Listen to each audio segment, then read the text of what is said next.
بسم اللہ الرحمن الرحیم۔ محترم ناظرین و سامعین، master on line Quran channel میں آپ کو خوش آمدید کہتا ہوں۔ آج کی اس ویڈیو میں ہم آپ کو سورۃ العلق تجوید و قرات کے ساتھ پڑھائیں گے۔ اگر آپ ہمارے اس چینل پر نئے ہیں تو چینل کو سبسکرائب ضرور کریں اور گھنٹی کے بیل آئیکن کو بھی ضرور دبائیں تاکہ اس طرح کی مزید ویڈیوز آپ کو ملتی رہیں۔ بسم اللہ الرحمن الرحیم۔ سورۃ العلق مکیہ۔ بسم اللہ الرحمن الرحیم۔ ارأیت ان کذب وتولی۔ را پر ہے کیونکہ را کے اوپر اگر زبر یا پیش ہو تو را پر ہوگی، اور اگر زیر ہو تو را باریک ہوگی۔ یہاں را کے اوپر زبر ہے تو را پر ہے۔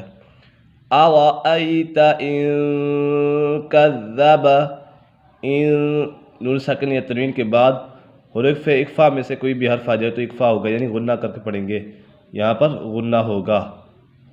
ان کذب وتولی، واو کو دونوں ہونٹوں کو گول کر کے ادا کریں گے۔ وتولی الم یعلم بأن اللہ یری۔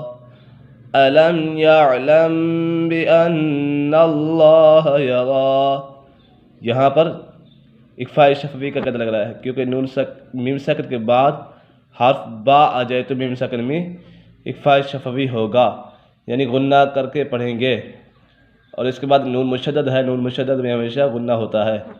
بِأَنَّ اللَّهَ يَرَى، لام پر ہے، اس میں جلالت اللہ عز و جل کا لام ہمیشہ ہر حالت میں پر ہوگا، اور را بھی پر ہے۔ کلا، کلا، لام مشدد ہے، اسے جمع کے ساتھ پڑھیں گے۔ کلا لئن لم ينتہ، ینتہ، یہاں پر اکفا کا قید لگ رہا ہے کیونکہ نون ساکن یا تنوین کے بعد حروف اکفا میں سے کوئی بھی حرف آ جائے تو اکفا ہوگا، یعنی غنہ کر کے پڑھیں گے۔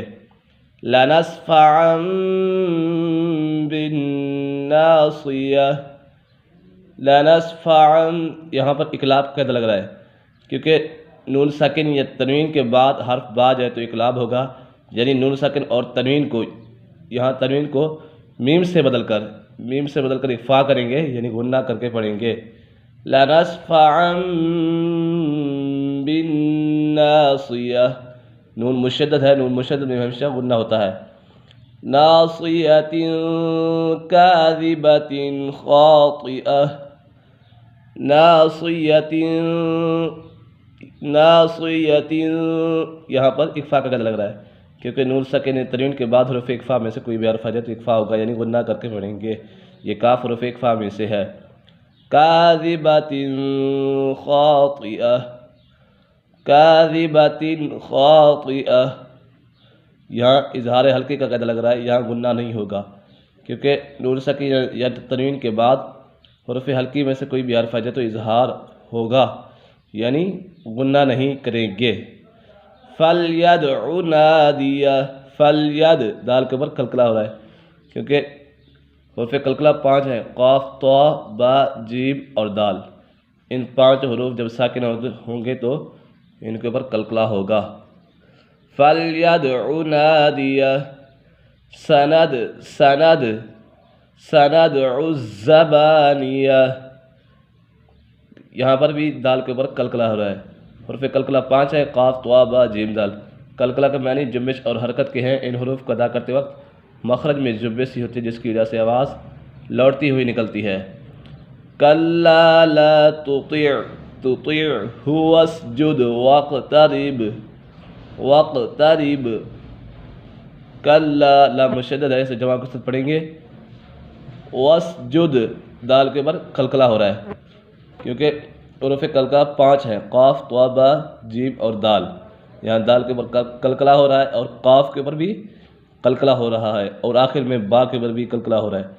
قلقلہ کے معنی جنبش اور حرکت کے ہیں۔ ان حروف کو ادا کرتے وقت مخرج میں جنبش ہوتی ہے جس کی وجہ سے آواز لوٹتی ہوئی نکلتی ہے۔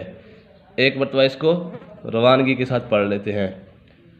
بسم الله الرحمن الرحيم أرأيت إن كذب وتولى ألم يعلم بأن الله يرى كلا لئن لم ينته لنسفعا بالناصية كاذبة خاطئة فليدع ناديه سندع الزبانية كلا لا تطعه واسجد واقترب صدق الله العظيم.